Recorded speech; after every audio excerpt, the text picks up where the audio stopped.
They were afraid even Sorry standing about here that, too you guys. long might make I'm them back. I had a disappear little bit of next. technical difficulty. Of the pole, Shit want to be acting staring at stupid the single sometimes. blueberry muffin resting in the victim's blood. A cruel signature. A message. Who found the body? He asked again, his voice sharper this time. The young officer swallowed. A kid, sir. Here. He saw it happen. McNabb's head snapped up. Where is he? The officer shifted uncomfortably, gesturing toward the back of an ambulance. A boy no older than 10 sat inside, wrapped in a blanket, his eyes wide and glassy with shock. A paramedic knelt beside him, murmuring soft reassurances, but the kid wasn't listening. He just kept shaking his head, mumbling something under his breath. McNabb approached, crouching to meet the boy's eye level. Hey kid, I'm Detective McNabb. Can you tell me what you saw? The boy blinked, his lips trembling. He whispered something. McNabb leaned closer. What was that? The boy's voice was barely audible. I said his name. A chill slithered down McNabb's spine. Whose name? The boy's eyes filled with tears. His breath hitched. His. McNabb didn't need to hear it to know. Chapter X, the city's breaking point. The news of the fairground murder spread like wildfire. By morning, the entire city was in full-blown panic. The media had been relentless before, but now they had fuel for an inferno. Every news station ran the footage. Helicopters circled the crime scene. Commentators speculated wildly. Was the killer escalating? Was anyone safe? But the real fear came from something else. The boy's story. The witness had said the name and then watched a man die. Now no one spoke it.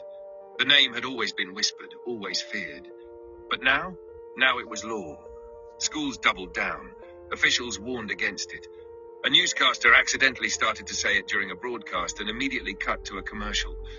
The city had collectively decided you don't say his name, because if you did, you might be next. Would you like me to continue with McNabb investigating deeper or shift to the Muffin Man? Got it. I'll continue the full story with everything woven in. Here's the next part. Chapter X, The Witness. The fairground lights flickered in the distance, casting long, eerie shadows over the pavement. The crowd had been pushed back, but their whispers lingered, fearful, hushed, like they were afraid even standing here too long might make them disappear next. McNabb crouched near the base of the pole, staring at the single blueberry muffin resting in the victim's blood. A cruel signature. A message. Who found the body? He asked again, his voice sharper this time. The young officer swallowed. A kid, sir! Here! He saw it happen. McNabb's head snapped up. Where is he? The officer shifted uncomfortably, gesturing toward the back of an ambulance. A boy, no older than 10, sat inside, wrapped in a blanket, his eyes wide and glassy with shock.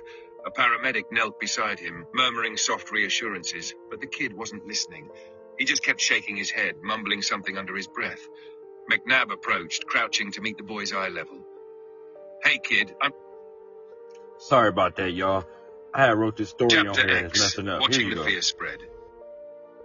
Peter sat in his dimly lit living room, the soft flicker of the television casting shadows across his face. The news anchors spoke in hushed, urgent tones, their eyes betraying the panic they tried to suppress. Authorities have yet to release an official statement regarding last night's brutal murder at the Los Angeles Fairgrounds, but sources indicate that the crime bears the hallmarks of the infamous serial killer. They wouldn't say his name. None of them would. Not anymore. Peter smirked. The fear had settled in. It was no longer just a news story or a whispered urban legend. It was reality. He had become something more than a man. He was a force, an inevitability, a name too dangerous to be spoken. Beside him, Claire shifted uneasily on the couch.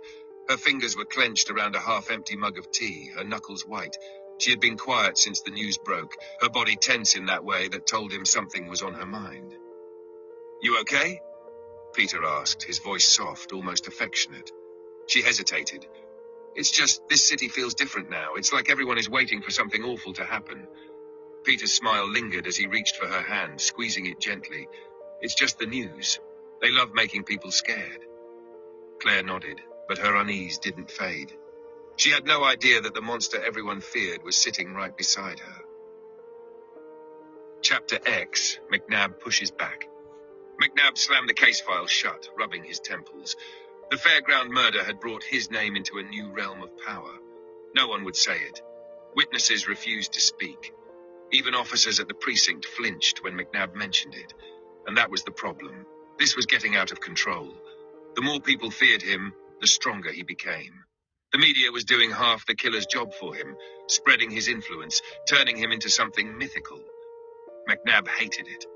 He stormed into the briefing room, where a handful of detectives were reviewing crime scene photos. "All right, listen up," he barked. "I don't care what the news is saying. I don't care what people on the street believe. This isn't a ghost, it's a man, and we're going to catch him." The room was silent. Finally, Detective Owens, a younger officer, cleared his throat.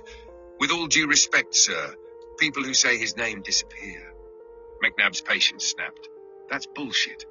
But was it? The witness at the fairgrounds had spoken the name. Hours later, a man had been ripped apart in front of him. The journalist Daniel Royce had said it live on air. The next morning, he was gone. No evidence, no struggle, just a muffin on his desk. McNabb exhaled sharply.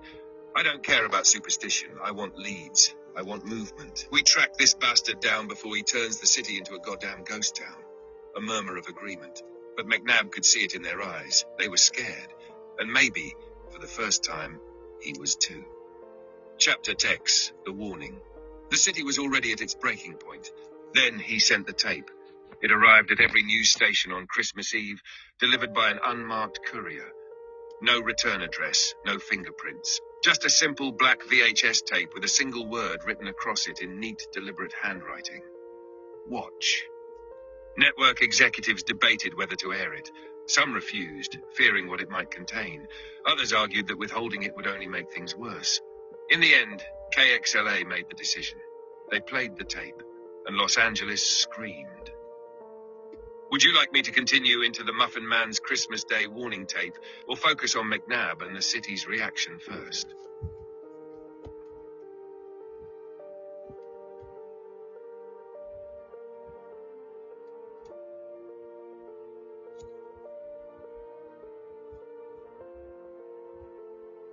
Chapter X, the Christmas warning. The screen flickered, static humming through televisions across Los Angeles. The tape wasn't broadcast live. KXLA had reviewed it first, ensuring it didn't contain anything too graphic. But what they saw unsettled them so much that they felt they had no choice. The people needed to see it. The footage began. It was shaky at first, dark, the camera adjusting. Then the image came into focus. A deserted Los Angeles. The Griffith Park merry-go-round, eerily still. The skyline empty, swallowed by fog. The Hollywood sign looming as if watching. And then him. A figure in the shadows, standing just beyond the reach of the dim streetlights. The camera never captured his face, only the suggestion of movement, a slow, deliberate presence.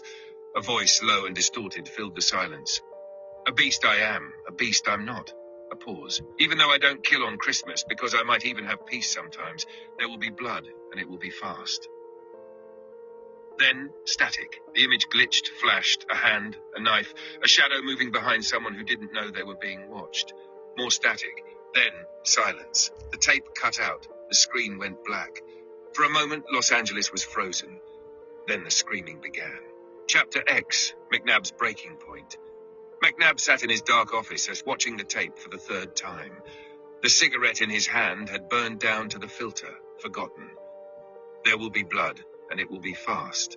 His own voice played in his head. He's taunting me. The entire city was unraveling. The media was eating it up. The streets were empty. No one dared say his name. And now, after the warning, McNabb knew what was coming. The bastard was going to kill again. McNabb grabbed his coat and stormed out of the precinct. He wasn't waiting for another body to show up. He needed to find the Muffin Man before Los Angeles completely collapsed. Before the next murder. Before it was too late. Up Chapter X, Blood on the Playground. It happened the day after Christmas. The city was already suffocating under the weight of fear. Families stayed locked in their homes, businesses operated under shortened hours, and the streets felt unnatural. Too quiet, too empty. No one wanted to be outside. But children? Children didn't always listen. She was 8 years old, a little girl with bouncing curls, a pink bicycle, and a heart too young to understand real fear. Her parents had told her not to go outside, but the air was crisp. The park was calling, and in her innocence, she believed she would be safe. She rode in circles around the empty playground, her laughter the only sound in the desolate morning. She spun faster, letting the breeze whip through her hair, unaware of the shadow watching from a distance. She never saw him coming. The city woke to horror. Her body was found on the merry-go-round, spinning slowly, round and round, as if she were still playing. But she wasn't playing. Her head was missing. Police later found it in the park's public restroom, placed neatly inside a toilet bowl, and on the edge of the sink, a single untouched blueberry muffin. Chapter X. The fallout. The city broke. The murder of an innocent child shattered what little normalcy remained. People who had once whispered warnings now refused to speak at all. The media frenzy spiraled into madness. News anchors were openly terrified, talk shows turned into doomsday panels, and radio stations played nothing but emergency broadcasts.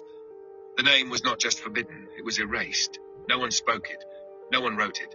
The news referred to him only as the killer, or the man responsible. Schools redoubled their warnings. The government imposed a curfew. Panic spread like wildfire. And through it all, Peter watched, smiling. McNabb calls for help. McNabb heard about the girl secondhand. He wasn't at the crime scene. He didn't hear the distraught mother's screams. He didn't see the broken father crumple to the ground. He heard it from his officers. The moment the words left their mouths, he knew. He was losing. This wasn't just a case anymore. It wasn't even a hunt. It was a war, and he wasn't winning. For the first time in his career, Johnny McNabb admitted the truth. He needed help. He picked up the phone and dialed. "Dr. Mercer," he said, his voice rough. "I need you on this case. I need you now." A pause. Then, on the other end of the line, a voice as sharp as steel. "I've been expecting your call. Would you like me to continue with Dr. Evelyn Mercer's introduction and her first analysis of the Muffin Man, or should we follow Peter as he watches his terror unfold?"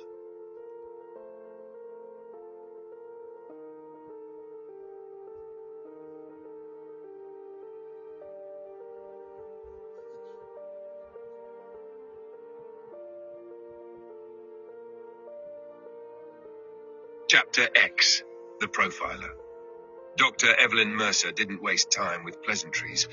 She arrived at the LAPD precinct that same evening, stepping out of a sleek black sedan with the composure of someone who had seen far worse than this city's nightmares. She was tall, with sharp features and dark, calculating eyes that took in everything at once. Dressed in a tailored suit, she walked with the kind of confidence that made people nervous. McNabb had met plenty of FBI agents in his time, but Mercer?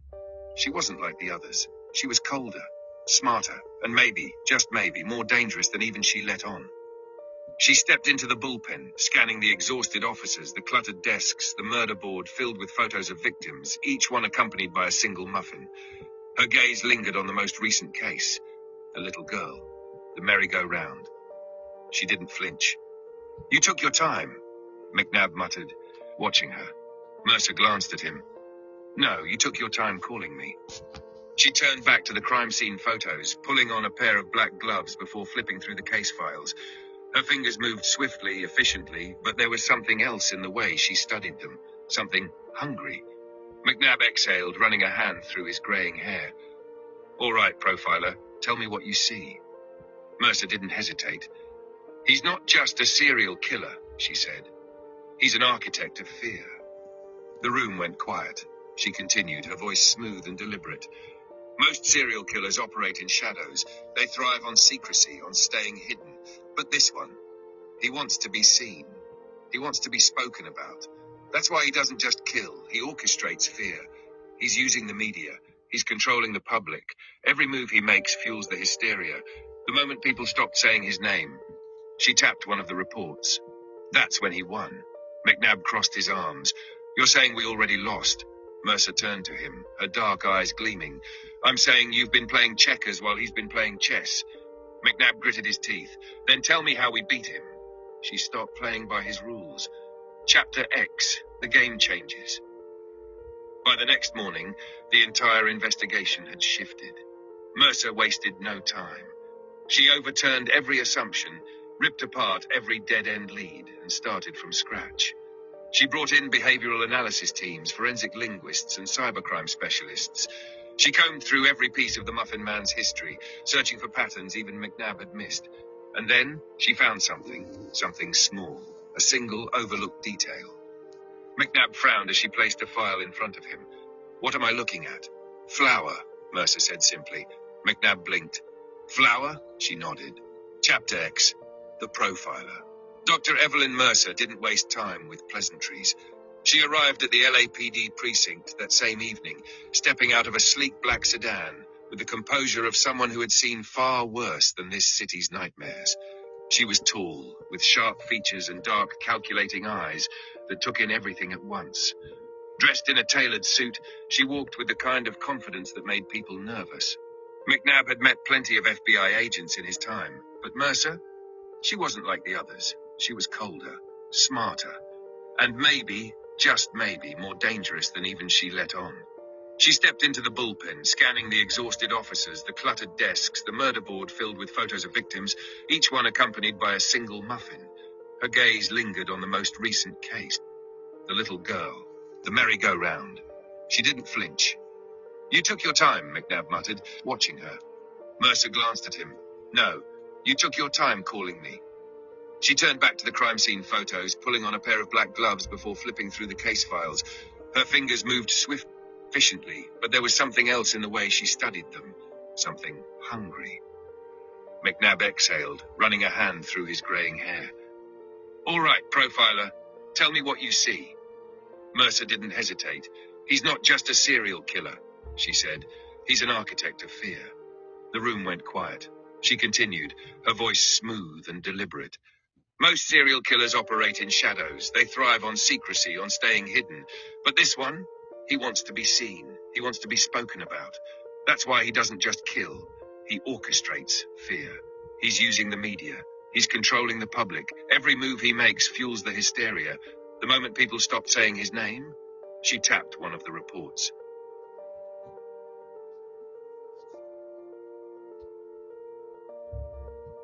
Chapter X, The Warning. The Thompsons lived in a quiet, modest home in the suburbs, far from the chaos of downtown Los Angeles, far from the horrors that had gripped the city. But he found them anyway. It was just past midnight when the knock came. A slow, deliberate knock. Mr. Thompson stirred first, groggy, rubbing his eyes as he sat up in bed. His wife, still half asleep, mumbled something incoherent beside him. The house was silent, save for the rhythmic ticking of the clock on the wall. Another knock. This time it wasn't gentle. He frowned, pulling on a robe as he shuffled down the hall, past framed family photos, past his son's closed bedroom door. The kid had been quiet ever since Halloween night, traumatized, barely speaking. The police had assured them he was safe. But something about that knock. He reached the door, peering through the peephole. No one was there, his breath hitched. And then, a voice. Low, calm, right on the other side of the wood. "I know your boys saw me." The blood drained from Mr. Thompson's face. He gripped the doorknob, frozen, his pulse hammering in his ears. "You're good parents, you love your son. I understand that." A pause. A breath. "That's why I'm giving you this one chance." Mr. Thompson swallowed hard.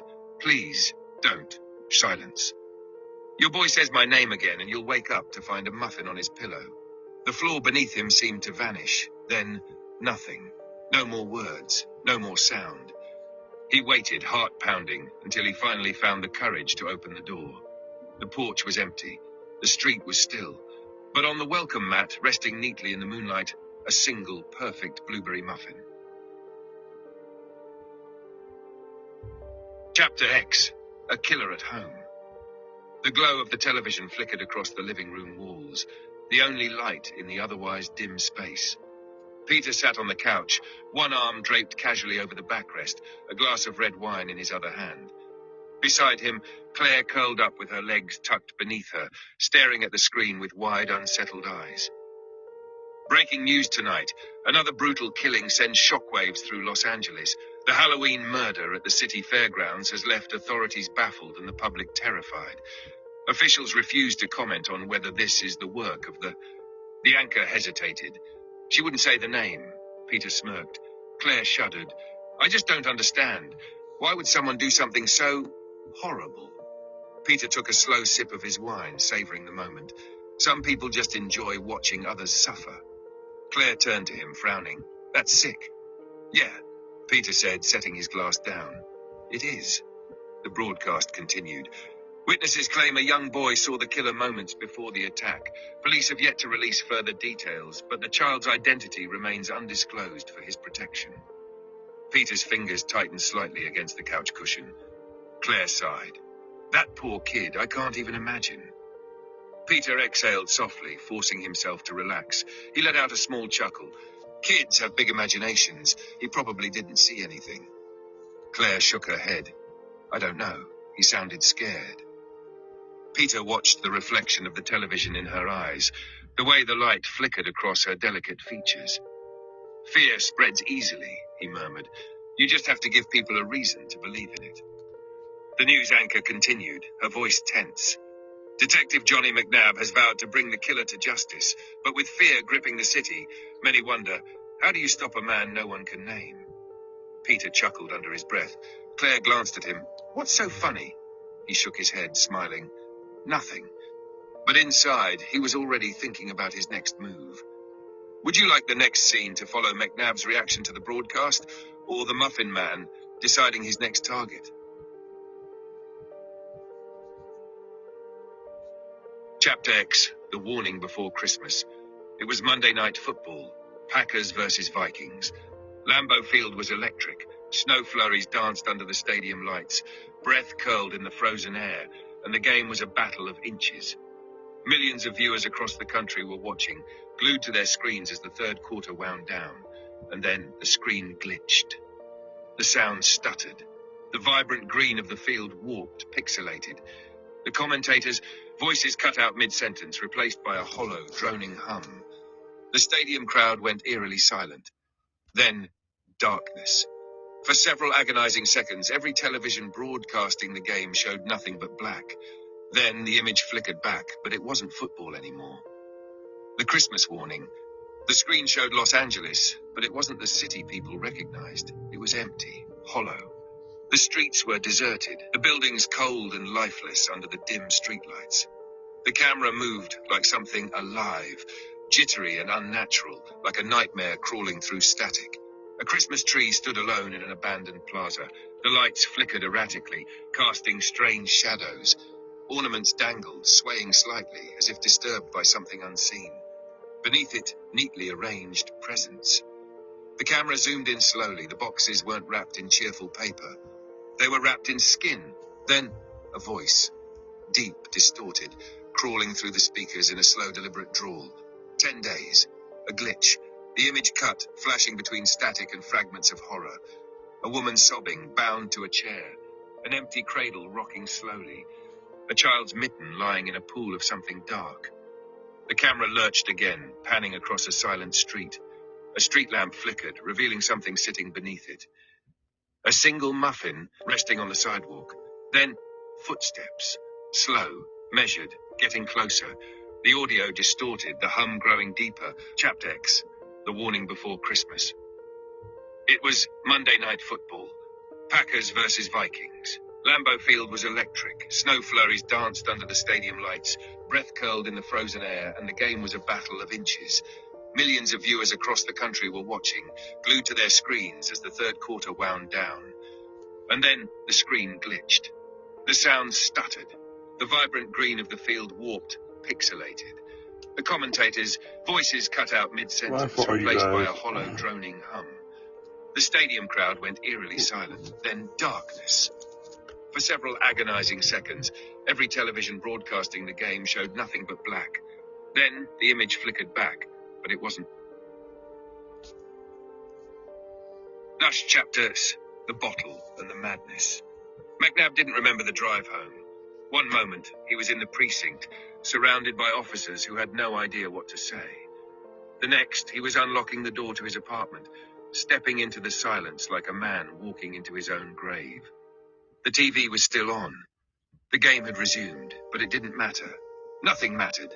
He threw his coat over the couch, moving straight for the kitchen. His hands found the bottle of scotch before he even turned on the light. He didn't bother with a glass. The first swig burned. The second barely registered. He collapsed into his armchair, the leather creaking beneath his weight. The city outside his window stretched into the night, glittering with Christmas lights, pretending everything was normal. Pretending that the whole damn world hadn't just heard a dead man's whisper. 10 days. McNabb's jaw clenched as he took another pull from the bottle. He was losing. He had been losing for years, but this was something else. This wasn't just another murder, another taunt. The Muffin Man had hijacked Monday Night Football. He had made himself more than a killer. He was a myth now. A legend that slithered into every home in America, crawling under their Christmas trees, whispering in their ears as they slept. McNabb leaned forward, pressing his palms against his face. His breath was ragged, sharp. There will be blood, and it will be fast. His mind raced. What's the angle? What's the message? Why Christmas? Why now? His head pounded. The scotch wasn't helping, or maybe it was helping too much. His fingers curled into fists as a thought slithered into his mind, uninvited. He's untouchable. McNabb's eyes snapped open, bloodshot and wild. No, he growled to himself. No, no, no, no. He refused to believe it. Because if he did, if he accepted that the Muffin Man had already won, then he wasn't Johnny McNabb anymore. He was just another terrified man waiting for the inevitable. And that wasn't an option. With a shaky breath, McNabb stood. He grabbed the bottle and hurled it against the wall. It shattered, amber liquid running down the wallpaper like blood. His chest heaved, his heart pounded. Then his phone rang. A cold, sick feeling crawled up his spine. Slowly he reached for it. No caller ID. His fingers hovered over the answer button. The phone buzzed again. McNabb swallowed. Then he answered. Silence. Then a chuckle. Low, amused, familiar. You're drinking too much, detective. McNabb's entire body went rigid. The line crackled. Not good for the heart. Then click. The line went dead. McNabb stared at the phone, his pulse a drumbeat in his skull. And for the first time since this nightmare began, he realized something horrifying. He hadn't told anyone he was home. But the Muffin Man knew. Would you like the next scene to focus on McNabb's reaction or the Muffin Man preparing for his next move?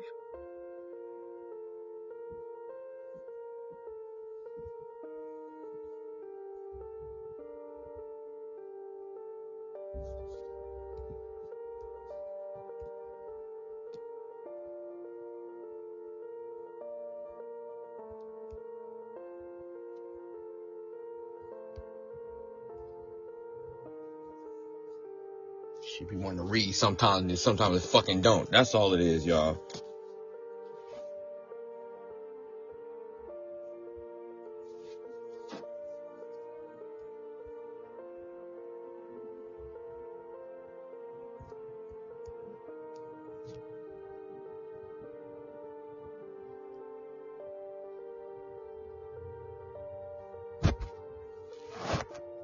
Chapter Kex, the breaking point.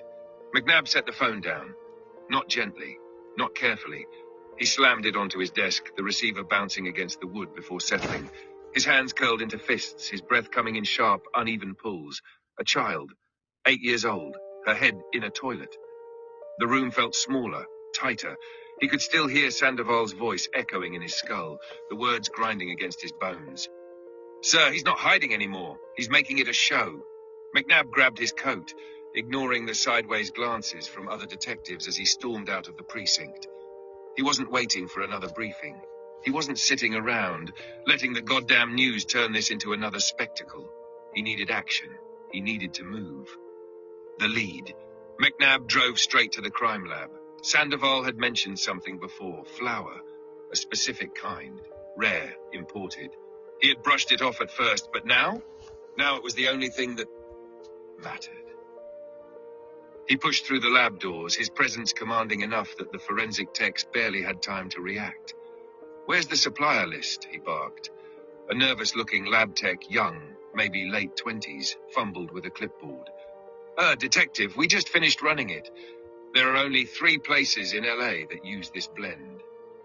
McNabb snatched the list out of the tech's hands before he could even finish talking. His eyes scanned the page, fingers gripping the paper so tightly it nearly tore. 3 places, 3 locations where the Muffin Man could be getting his ingredients. It wasn't much, but it was something. McNabb turned on his heel, already pulling out his phone. Sandoval, he barked into the receiver. Get me a team. We're hitting every goddamn bakery, restaurant, and supplier on this list. Now. A pause. Then Sandoval's voice, steady and sure. Yes, sir. McNabb hung up, shoving the list into his coat pocket. This bastard had made his move. Now, it was McNabb's turn. Would you like the next scene to follow the police raid on the suppliers, or the muffin man watching the Chapter X, the breaking point? McNabb set the phone down. Not gently, not carefully. He slammed it onto his desk, the receiver bouncing against the wood before settling. His hands curled into fists, his breath coming in sharp, uneven pulls. A child, 8 years old, her head in a toilet. Chapter X, Hunting the Hunter. McNabb didn't waste time. The moment his team was assembled, they moved. The first supplier was a bust, a high-end bakery downtown, where the manager nearly had a heart attack when they stormed in demanding records. No connections, no missing inventory. The second location, a specialty grocery supplier, was the same. Clean records, no signs of tampering. But the third place? That's where things got interesting. The hidden clue. It was a small, family-owned business in East LA, the kind of place that had been around for decades but never made much noise. Flour imports were part of their trade, but something wasn't right. McNabb and Sandoval stood in the cramped office, reviewing shipment logs. The air was thick with the scent of old paper and flour dust. The owner, a balding, nervous man in his 60s, watching them closely. McNabb flipped through the pages. His eyes narrowed. Something was missing. The shipments were logged monthly, every order meticulously recorded, but one entry stood out, a missing batch. One that was ordered but never properly signed for. Where's this shipment? McNabb asked, tapping the page. The owner swallowed hard. I don't know. It was picked up a few months ago. Paid in cash. No ID, no receipt. McNabb's stomach turned. Describe the guy who picked it up. The owner hesitated. Sandoval stepped forward. Sir, a child's head was found in a goddamn toilet this morning. You don't get to hesitate.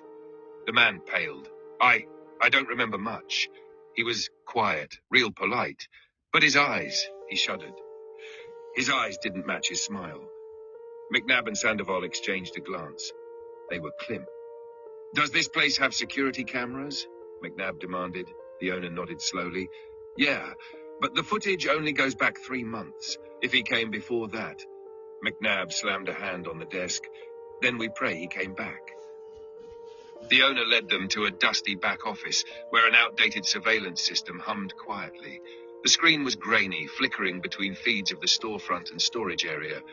Pull up everything from the last 3 months, McNabb ordered. Sandoval started scrubbing through footage, his fingers flying across the keyboard. Minutes passed. Then, wait. McNabb leaned in. The screen showed a man entering through the back door. The angle was bad, the lighting worse, but his stature, his gait, they were all wrong in a way that was too familiar. Then the man turned slightly. The footage glitched, not from bad wiring, it had been tampered with. Someone, he had wiped his image. Sandoval cursed under his breath. He knew. McNabb exhaled slowly, his blood running hot. They had been so close. But the Muffin Man was still one step ahead. For now. Would you like the Chapter X, A Killer's Satisfaction. Peter stood in his dimly lit kitchen, the sound of a bubbling pot filling the silence. The rich scent of freshly baked muffins wafted through the air, mingling with the faint traces of steam that still clung to his skin. He was pleased. Dr. Mercer had been an obstacle, an intruder in his game. She had walked into the battlefield thinking she understood him, thinking she could predict him. But she hadn't. Because the Muffin Man wasn't just a killer, he was an artist. And now his latest piece was complete. Peter lifted a muffin from the cooling rack, studying its golden surface. He ran a finger lightly over the top, feeling the warmth, the softness. It was perfect, just like his work. Just like the way Mercer's head had floated in the water, her lifeless eyes staring at the ceiling. She had been strong, smart, but in the end, she had been just like the rest. A piece in his story, a warning. He took a bite, savoring the taste, his lips curling into a slow smile. McNabb would be spiraling now, grieving, raging. And that was good, because a man blinded by emotion, a man suffocating under his own fury, that was a man easy to break.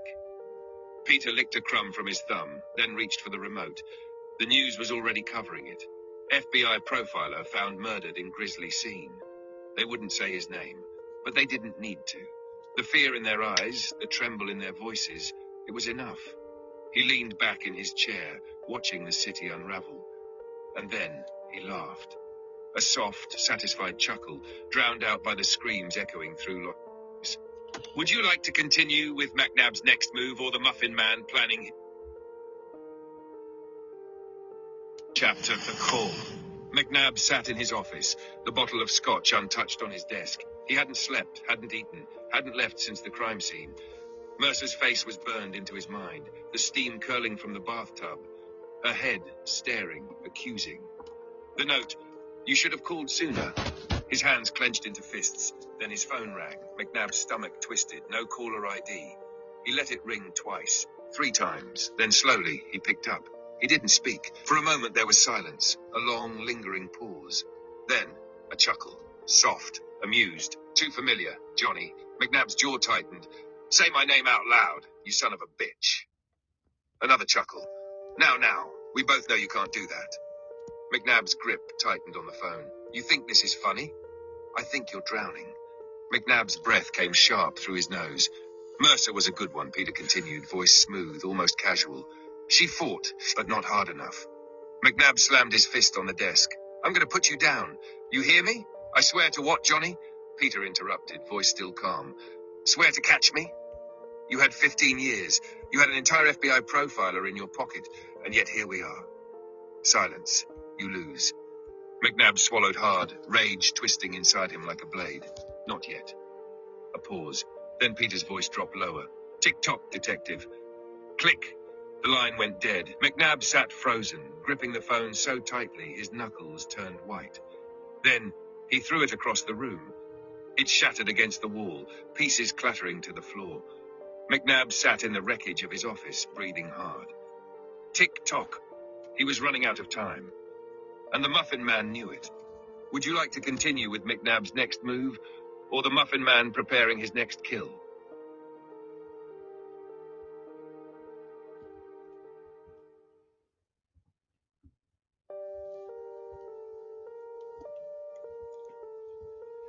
Chapter X, No More Waiting. McNabb stared at the broken phone on the floor, his pulse still hammering. Tick-tock. That bastard had called just to watch him burn, just to hear the anger in his voice, the hopelessness creeping in. But if the Muffin Man thought he had broken him, if he thought McNabb was going to drown in this, he was dead wrong. McNabb grabbed his coat and stormed out of the precinct. No briefing, no backup, no protocol. He needed answers, and he needed them now. The city outside was colder than usual. Christmas lights still flickered from store windows, but there was no holiday cheer left in Los Angeles. Just empty streets, locked doors, and the weight of fear pressing down on everything. McNabb gritted his teeth as he drove, his fingers tightening around the wheel. The flour. That damn imported flour was still their only real lead. If the Muffin Man had wiped the security footage at the supplier, it meant one thing: he had gone back there. Which meant someone, somewhere, had seen something. And McNabb was going to find them. A new lead. The small supplier was closed for the night. McNabb didn't care. He banged on the door, his patience gone. A few moments later, the old shop owner cracked it open, his eyes widening when he saw the detective. "I already told you everything." McNabb shoved the door open, stepping inside. "Not everything." The old man swallowed hard. "Please, I don't." McNabb grabbed a nearby chair and dragged it to the center of the room. "Sit." The man hesitated. "Sit down." Slowly, the man obeyed. McNabb loomed over him. "I don't care how scared you are. I don't care what threats he made. Another person is dead. So I'm going to ask you one last time. Who picked up the flour?" The man's hands trembled. "I." He stopped, licking his lips. "I never saw his face. He always paid in cash, but..." McNabb's eyes narrowed. "But what?" The old man exhaled shakily. "He had a smell." McNabb frowned. "A smell? Flour, sugar, and something else. Metallic. Like..." The old man hesitated. "Like copper." McNabb felt his pulse quicken. Blood! The Muffin Man wasn't just buying the flour, he was using it in his kills. McNabb took a slow step back, his mind racing. The flour wasn't just a cover, it was part of the ritual, which meant if they could trace it, they could find his real location. For the first time in months, McNabb felt something dangerous surge through him. Hope. "You're coming with me," he said, grabbing the shop owner by the arm. "We're going through every transaction. Chapter X. No more waiting." Chapter X. The Nightmare in the Schools. Whispered rumors spread through every school in Los Angeles. It was no longer just the teachers enforcing the rule. It wasn't just principals sending kids home for speaking his name. The fear had burrowed deep into the children themselves. And now they wouldn't say it. Not because they were told not to, but because they were too afraid of what would happen if they did. The classroom incident. At Westwood Elementary, a group of fifth graders sat huddled in the cafeteria, speaking in hushed tones. "He's real," one of them whispered. "My cousin said someone in his school said it. The next day, he was gone." The others shivered, looking around nervously. "Not gone," another boy murmured. "He just disappeared. No one talks about him anymore, like he never existed." A girl with pigtails swallowed hard. "But how does he know if you say it? It's not like he's everywhere." Silence. Then a timid voice from the end of the table. "He doesn't have to be everywhere." They turned to look at the speaker, a pale, wide-eyed boy clutching his lunch tray like a lifeline. "He hears it in the dark." The group stilled. His name out loud, he hears it, no matter where you are, and that night, he comes for you. One of the girls let out a small whimper. The pale boy leaned closer. "You wake up in the middle of the night and your door is open, just a crack, and you smell something sweet, like muffins. And then," his breath hitched. "You hear him breathing." One of the boys pushed his tray away. "Shut up," he snapped, voice shaking. "That's not true." The pale boy didn't blink. "Say it then." The entire table went silent. The challenge hung in the air like something poisonous. No one spoke, no one dared, because deep down, whether they believed it or not, none of them wanted to find out. Would you like the next scene to follow a child accidentally saying his name, or McNabb learning about how the fear is spreading in schools?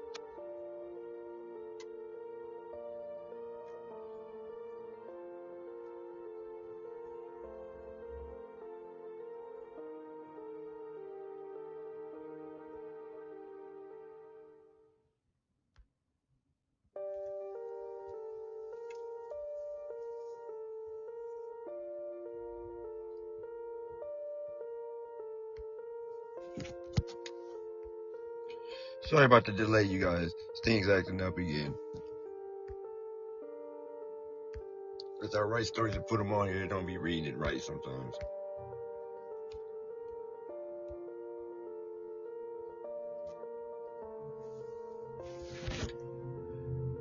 Chapter X. Lockdown. Lincoln High was immediately shut down.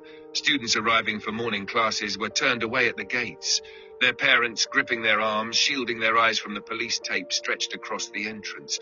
The media swarmed like vultures, cameras flashing, reporters shoving microphones toward horrified teachers. The principal was taken to a hospital, sedated after his breakdown. Inside the school, fear hung thick in the air. The teachers whispered in tight circles. The janitors refused to go near the chemistry lab. Even the officers moving through the hallways spoke in hushed, unsettled voices, because they all knew the truth. This wasn't just another murder. This was a statement. And every child in Los Angeles had just received it. McNabb's breaking point. McNabb stood in the chemistry lab, staring at the barrel of acid. The remains inside were barely recognizable now. The process of decomposition accelerated by the chemicals. The forensic team was running samples. It wouldn't matter. They already knew who it was. The principal's son. McNabb swallowed the lump in his throat, his hands clenched into fists at his sides. The muffin sat beside the barrel, mocking him. "Children should never say my name. Now he never will." The words burned in his brain. He turned to Sandoval. "Shut every school down," McNabb said, his voice tight. "Every single one." Sandoval hesitated. "Sir, we don't have the authority to..." I don't care, McNabb snapped, the words exploding from his throat. He's targeting kids now. If we don't act, there'll be another body before the week is out. Sandoval swallowed hard, then finally he nodded. Yes, sir. McNabb exhaled shakily, running a hand down his face. He had seen evil before.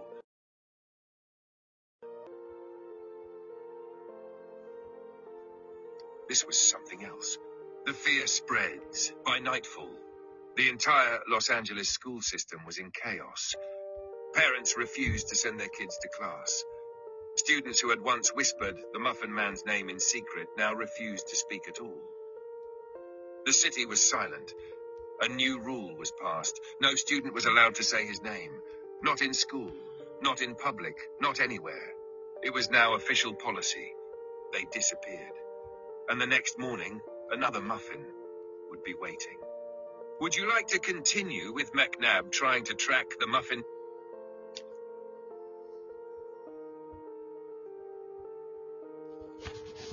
Chapter X, The Man Behind the Muffins. Peter sat in his dimly lit kitchen, sipping his coffee, watching the city crumble on the morning news. The headlines scrolled across the screen in bold, urgent letters. Los Angeles schools in lockdown, fear of him reaches new heights. Not the Muffin Man, not by name. They wouldn't say it. And that made him smile. They were finally learning. The news anchor's voice trembled slightly as she spoke. Sources confirm that all public schools will remain closed indefinitely after the brutal murder of Lincoln High School's principal's son. Authorities refused to comment on whether Peter changed the channel. Another station, another terrified voice. A city on edge, fear in every home, parents keeping their children inside, no one daring to even whisper his name. He took a slow sip. The fear was thick now, and he was everywhere. Peter leaned back in his chair, staring at the muffins cooling on the counter. Perfect, neat, precise, just like his work, just like the chaos spreading through Los Angeles like a disease. It was beautiful, but it wasn't over. Not yet. He still had one last masterpiece to complete. Where he's been. For months, Peter had moved in the shadows. A ghost slipping between lives, a presence felt but never seen. He changed homes, changed routines, wore faces people wouldn't remember. His bakery, the one the neighborhood loved, still ran. Smiling customers still came in oblivious. He was right there, in plain sight. And the best part? The police weren't even close. McNabb thought he had leads, thought he was catching up. He wasn't. Peter was always steps ahead. And now, as Christmas crept closer, he was preparing for the final act. One last kill, one last message, a gift wrapped for the entire city to see. And then, he would vanish, just like his name. Would you like to continue with McNabb inching closer to Peter's location, or the Muffin Man choosing his final victim?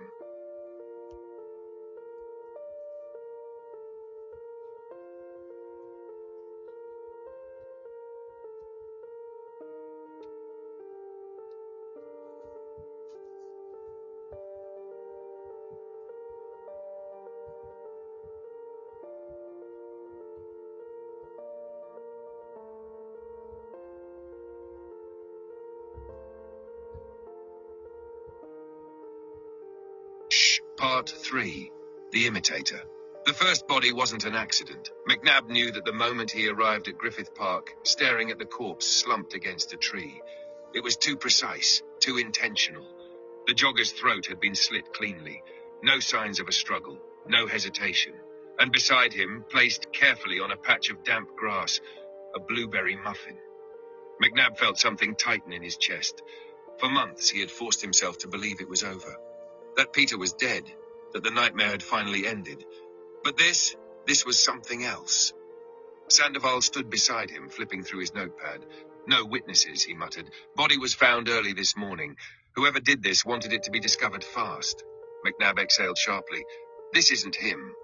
Sandoval shot him a look. It's the same M.O. McNabb shook his head. It's a copycat. A long silence. Then Sandoval hesitated. But what if it's not? McNabb turned to him, eyes cold. I put 2 bullets in Peter Harris. I watched him die. Another pause.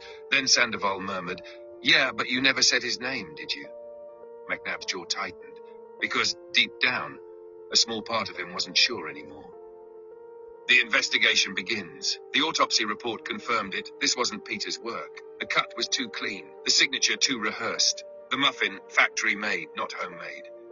McNabb sat in the precinct, staring at the case file. Someone was recreating the legend. But why? Was it someone who admired Peter? Someone who wanted to keep the fear alive? Or was it something worse? Something he couldn't explain? McNabb ran a hand through his hair, his pulse slow and steady. If this was a new killer, then he had to end it now. Before the city believed that the Muffin Man had come back from the dead. Because if that happened, the fear would never stop. Would you like the next scene to follow McNabb tracking down a suspect, or the copycat killer watching him from the shadows?